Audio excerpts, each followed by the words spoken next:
जाकर जब कुछ किताब पढ़े तो लगा कि नहीं, समाज के लिए कुछ करना चाहिए।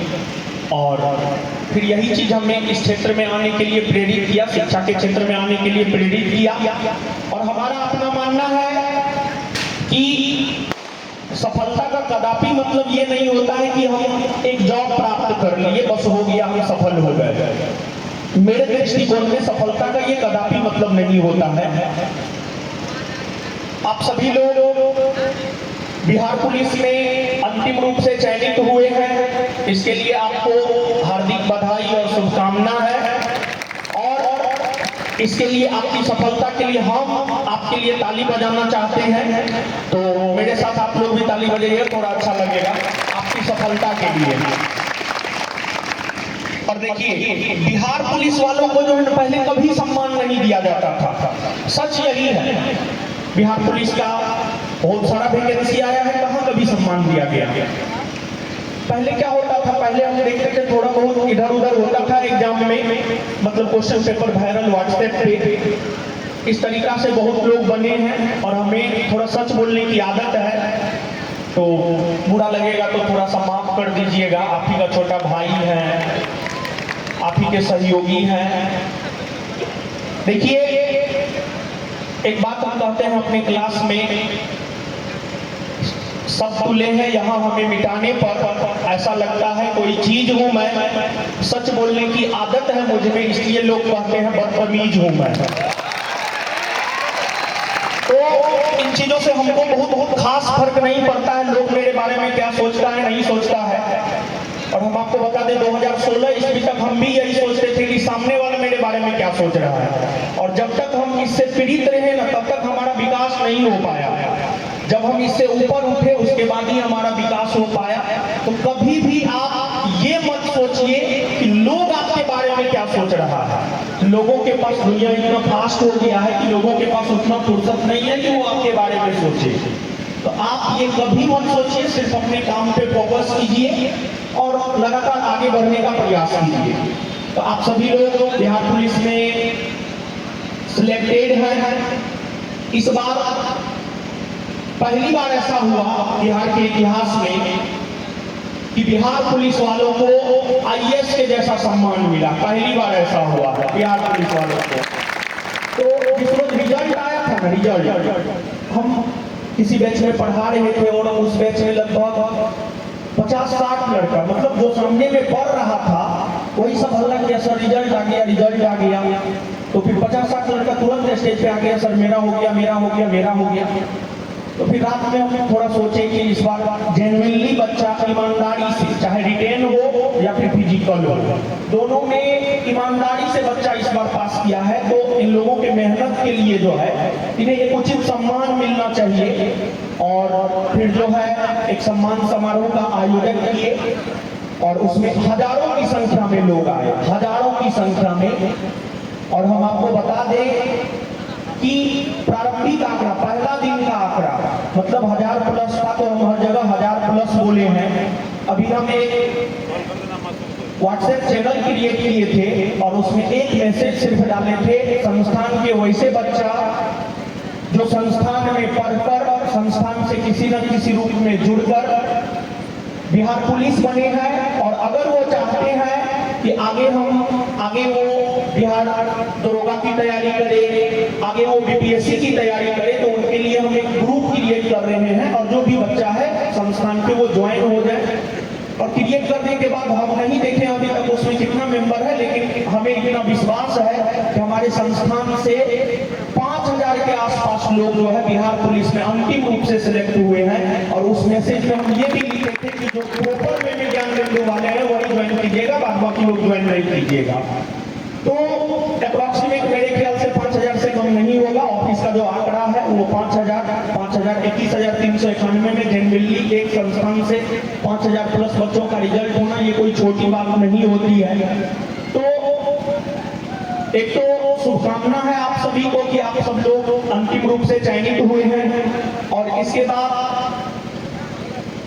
हमारा अपना मानना है, हम इतिहास के छात्र रहे हैं, देश के स्वतंत्रता आंदोलन में महात्मा गांधी जी तथा कई सारे राजनेताओं का बहुत बड़ा योगदान रहा है।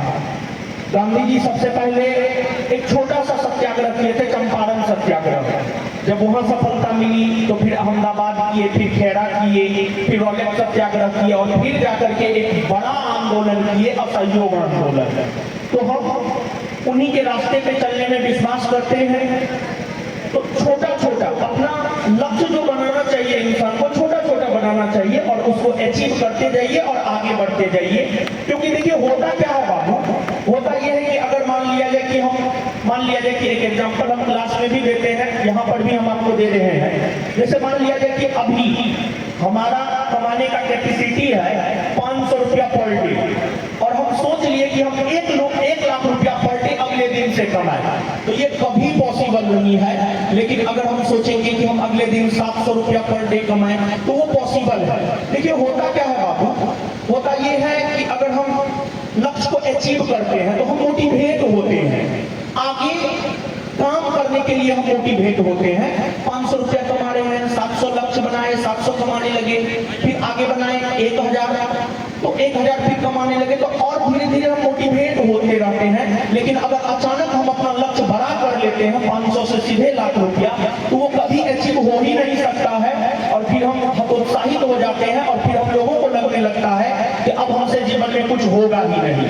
तो आप सभी लोग अभी बिहार पुलिस बने हैं, लेकिन इसका ये मतलब नहीं है कि आपको यहाँ पे ही रुक जाना है। यहाँ पे रुक गए तो फिर मेरे नजर में आप कभी सफल नहीं कहलाएंगे। और अगर आप यहाँ से निरंतर आगे बढ़ते रहे तब हम मानेंगे कि आप सफल हैं। और अभी के डेट में बिहार की अगर बात की जाए, पूरे भारतवर्ष में सरकारी नौकरी के अंतर्गत वैकेंसी निकालने वाला सबसे बड़ा राज्य है बिहार, सबसे बड़ी सरकार है बिहार सरकार। बिहार के भीतर अभी सबसे ज्यादा वैकेंसी आ रहा पूरे भारतवर्ष में।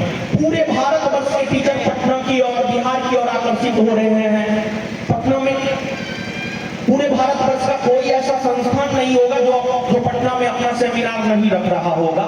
उसका रीजन है बिहार सरकार की नीतियां। अगर आप आज सफल हुए हैं तो बिहार सरकार के द्वारा, बिहार सरकार के गृह विभाग के द्वारा, और गृह विभाग नीतीश जी अपने पास रखे हुए हैं और नीतीश जी को सुशासन बाबू के नाम से भी जाना जाता है। तो उस सुशासन को बनाए रखने में आप पुलिस भाइयों एवं बहनों का बहुत बड़ा योगदान होने वाला है। तो हम यही कहेंगे कि बिहार में सुशासन की राज कायम रहे और इसमें जो है आप लोगों को अपना सहयोग एवं मदद जो है करना है, ईमानदारी से काम करना है। और एक बात हम आपको बता दें, हमने जो महसूस किया है, 2 शब्द हम बोले, सत्यनिष्ठा और ईमानदारी। सत्यनिष्ठा और ईमानदारी, अगर आप निष्ठा के साथ सही मार्ग पर चलते हुए, अगर आप निष्ठा के साथ सही मार्ग पर चलते हुए ईमानदारी से काम करते हैं तो दुनिया का कोई ऐसा लक्ष्य नहीं होगा जिसको आप प्राप्त नहीं कर सकते हैं।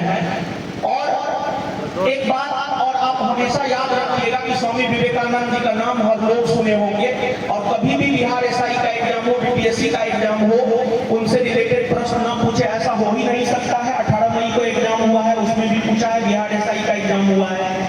तो स्वामी विवेकानंद जी एक स्टेटमेंट बोले हैं, उन्होंने ये बोला है कि इंसान अगर कोई भी काम है, उस काम को कोई भी एक इंसान कर रहा है तो इस संसार के हर इंसान में वो कैपेसिटी है कि वो उस काम को कर सकता है। तो आप एक छात्र हैं, देखिए कोई भी कंपटीशन, कोई भी परीक्षा, चपरासी से लेकर के बीपीएससी तक कौन निकालता है? तो स्वाभाविक सी बात है इसका आंसर होगा वो निकालता है बिहार, वो निकालता है छात्र, वो छात्र निकालता है। तो आप भी छात्र हैं, आप भी निकाल सकते हैं, आपकी पूरी कैपेसिटी है। और ऐसा हम नहीं कह रहे हैं, ऐसा स्वामी विवेकानंद जी कह रहे हैं। तो आप में पूरी कैपेसिटी है कि आप बिहार पुलिस से बिहार दरोगा बन सकते हैं और आप बिहार दरोगा से एसडीएम डीवाईएसपी बन सकते हैं। इसकी शुभकामना है। और हम देखते हैं क्लास में कि लड़का का संख्या बहुत ज्यादा होता है, अब तो लड़की का संख्या भी काफी ज्यादा होने लगा है और इसमें भी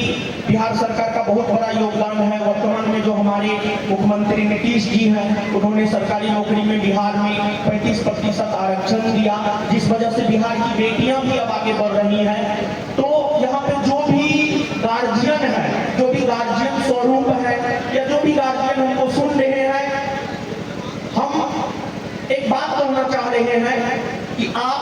अपने बेटा से ज्यादा बेटी पे भरोसा कीजिए, और आपकी बेटी बेटा से ज्यादा काबिल बनने की काबिलियत रखती है।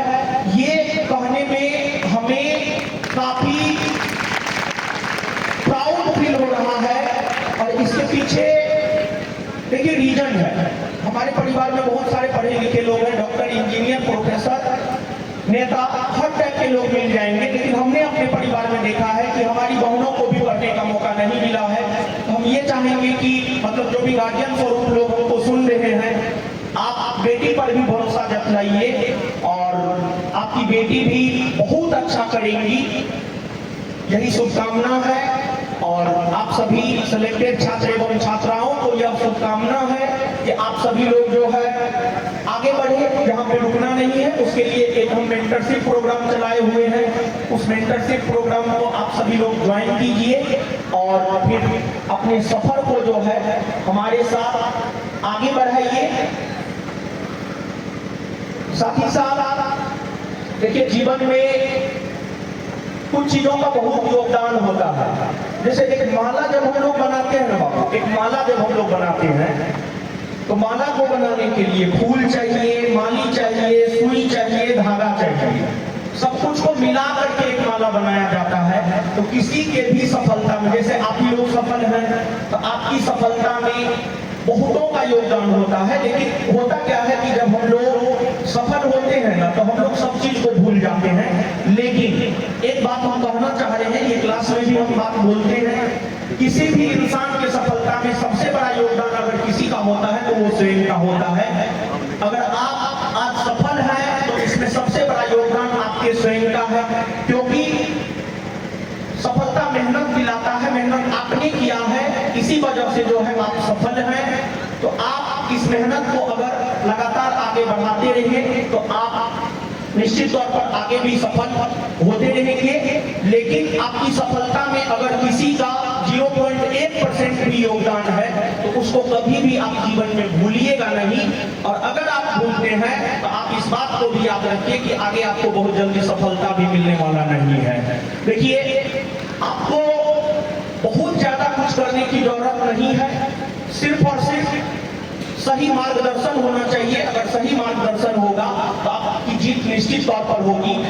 इसका एक उदाहरण हम महाभारत के युद्ध से देना चाहते हैं। महाभारत का युद्ध जो है कौरव और पांडवों के बीच हुआ है, और उस युद्ध में कौरव की सेना लड़ी और पांडवों की सेना लड़ी। मतलब जो शिक्षा का क्षेत्र है, शिक्षा का रण क्षेत्र है, युद्ध भूमि है। मतलब अगर आप बिहार पुलिस से बिहार एसआई बनना चाहते हैं, या डीवाईएसपी बनना चाहते हैं, या फिर आप एसडीएम बनना चाहते हैं, तो यह रण क्षेत्र आपका है। इसमें मुख्य तौर पर मेहनत आपको करना होगा। हम लोग तो भगवान कृष्ण की भांति एक मार्गदर्शक के तौर पर काम करेंगे, और अच्छे मार्गदर्शकों का होना भी जरूरी है। क्योंकि देखिए पांडवों के पास भी पांडव की सेना, कौरव की सेना पांडवों की सेना से, कौरव की सेना पांडवों की सेना से ज्यादा शक्तिशाली थी, लेकिन फिर भी पांडवों की जीत हुई क्योंकि उसके मार्गदर्शक भगवान कृष्ण थे। तो अच्छे मार्गदर्शकों का होना भी जीवन में काफी ज्यादा जरूरी होता है। तो हम ये न कभी क्लास में कहें ना हम यहाँ कहेंगे, और जिस रोज ये कहने की नौबत आ जाएंगी उस रोज हम पढ़ाना छोड़ देंगे। हम बस यही कहेंगे कि आपको जो अच्छा लगता है, जहां अच्छा लगता है, आप उसके मार्गदर्शन में पढ़ें। सही मार्गदर्शक ही आपको आपके मंजिल तक पहुंचा सकता है, और जीवन में लगातार आगे बढ़ते रहना है। ईमानदारी से काम कीजिएगा तो निश्चित तौर पर आप आगे बढ़िएगा। तो सत्य, निष्ठा और ईमानदारी, ये दो शब्द को आपको कभी नहीं भूलना है। बस इसी के साथ हम अपनी बात को समाप्त करते हैं, और आप सभी लोग बिहार की सेवा में जा रहे हैं, इसकी शुभकामना, और अग्रिम सफलता के लिए भी शुभकामना। जय हिंद।